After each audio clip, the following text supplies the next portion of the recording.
dije, yo tengo que hacer lo que a mí me guste. Y entonces lo primero que hice fue matricular en San Alejandro, porque me encantaba la pintura. Desde chiquito me gustaba muchísimo. Y entré en San Alejandro. Ya cuando estaba ya casi al final del primer año, yo dije, yo tengo que formar aquí un grupo de teatro. Formé un grupo de teatro, puse la taza de café y a partir de ahí no paré. Tuve un periodo interesantísimo que fue una escuela, el periodo, empecé como instructor de teatro. Fui de una audacia peligrosísima. Me lancé a todo lo que yo creía que podía hacer y que me gustaba.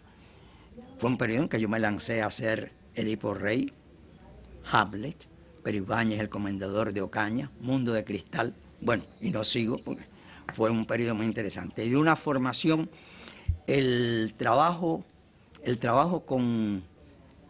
trabajé en muchos lugares, centros de trabajo, centros de estudio, y eso me dio a mí un sentido de la importancia, y no tanto del teatro, de la cultura, de despertar el espíritu de la gente más simple. Para mí eso fue una experiencia tremenda.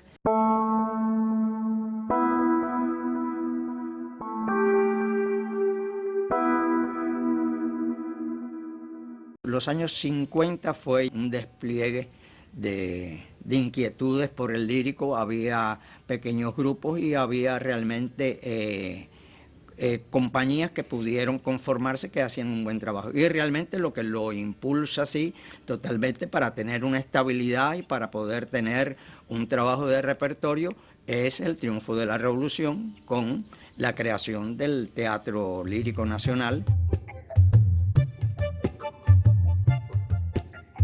Realmente es una manifestación que la formación de sus intérpretes requiere una preparación muy fuerte, porque preparar un buen cantante no se hace en 2 días, lleva todo un periodo de estudio, de práctica, de confrontar público, de confrontar repertorio, de confrontar estilos distintos.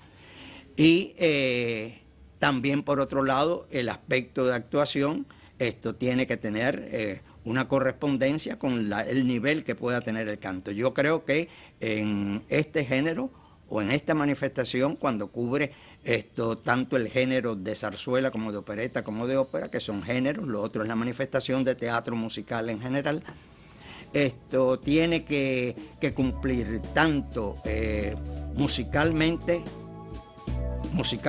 y como canto también corresponder a las necesidades que exige el género como la actuación. Nosotros afortunadamente hemos venido desarrollando bastante ese tipo de interdisciplina, de que sea la actuación tan válida, tan efectiva como pueda ser el canto. Y entonces, como eso lleva tiempo de formación, hay periodos en que hemos tenido grupos de intérpretes que nos han resultado realmente muy favorables para poder enfrentar un repertorio, y periodos en que he tenido también sus bajas, hay sus altas y bajas, pero bueno, siempre nos hemos mantenido. Esto es un tipo de profesión que hay que entregar la vida.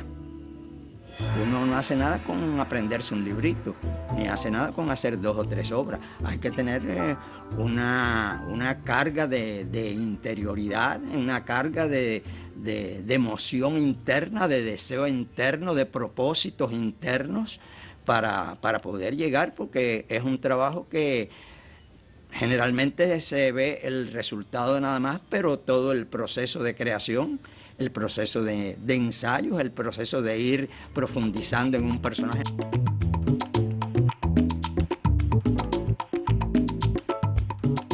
En el teatro, el canto, si se puede decir así, lo hace el mismo actor. Cuando yo siempre digo que cuando esto está bien cantado algo es cuando está bien asimilado textualmente, en el sentido del texto. Y cuando se actúa correctamente bien, me refiero al teatro hablado, cuando se actúa, se dice muy bien, es que inconscientemente se está trabajando elementos musicales, que se dicen cosas más altas, que se dicen cosas más bajas, que algunas cosas se proyectan más en extensión que otras. A mí me parece que es importante cuando se hacen obras que están situadas en estos periodos, que no se trate superficialmente de contextualizarla solamente con el cambio de escenografía y vestuario. Usted tiene que partir de toda una serie de presupuestos, muchos más internos, muchos más que le muestran los problemas de la época. Y es importante que cuando se asume cosas de esas épocas, si estás planteando lo que estás planteando, una crítica, que estás planteando un punto de vista sobre lo sucedido en ese momento, y esto es mucho más efectivo si llegamos a este momento y en este momento nos damos cuenta que tenemos arrastrando esto desde hace 4 o 5 siglos. A mí me parece mucho más efectivo esto que planteármelo todo ya como si fuera ya en el siglo XXI.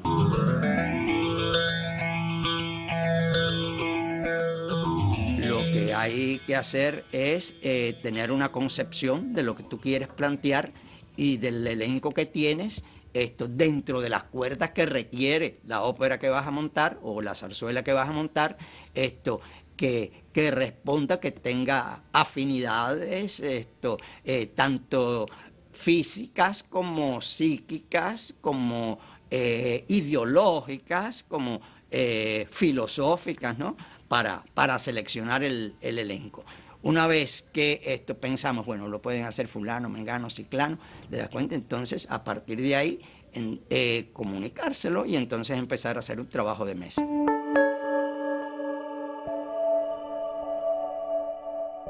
Primero yo empiezo con los solistas, le monto todo el trabajo de los solistas y monto después, aparte, en otra ocasión, voy montando todo el trabajo del coro. Para mí el coro es fundamental. Yo pienso que el coro en un espectáculo musical es la clave. Por algo, desde los griegos se utilizó el corifeo tanto y los coreutas se utilizaron tanto porque es el que realmente te empieza a hacer diálogo en la obra y entonces tú empiezas a entender mejor la situación que estés planteando en la medida que se están confrontando ideas o está criticándose uno al otro, etcétera, ¿no? Hay un público nuevo y yo creo que uno de los factores para esa novedad es que nosotros hemos graduado un número de alumnos ya considerable. Entonces los alumnos tienen padres, tienen madres, tienen primos, tienen tías, tienen amigos, y entonces es un público que afluye también al teatro, ¿no? Pero en línea general, luego están viendo un poco, es como en el ballet ha pasado, con el ballet pasado que de una cantidad de generaciones desde 6 o 7 años hasta de 20, ¿no? Entonces eso, si eres amigo del bailarín, te empiezas a interesar por lo que hace tu amigo. Y entonces vas al ballet. Y entonces esto ha pasado un poco con nosotros ahora, con la escuela.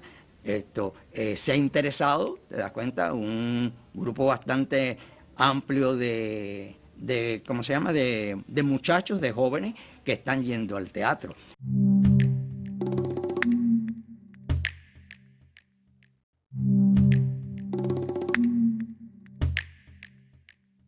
El público más joven que está yendo al teatro tiende más a sacar conclusiones de lo que está viendo que a estar tan extremadamente pendiente si fulano dio el do sobreagudo exactamente en el punto que tiene que ser y si estuvo totalmente cuadrado, ¿no? Entonces ese público yo creo que ya no está tan presente. Yo recuerdo de que en los primeros años había quienes iban hasta con la partitura, y entonces yo decía, bueno, ¿y para qué van al teatro? Porque entonces era oyendo todo el tiempo y viendo la partitura. Y bueno, ¿en qué sentido tiene eso? Quédese en su casa, ponga un disco y ya.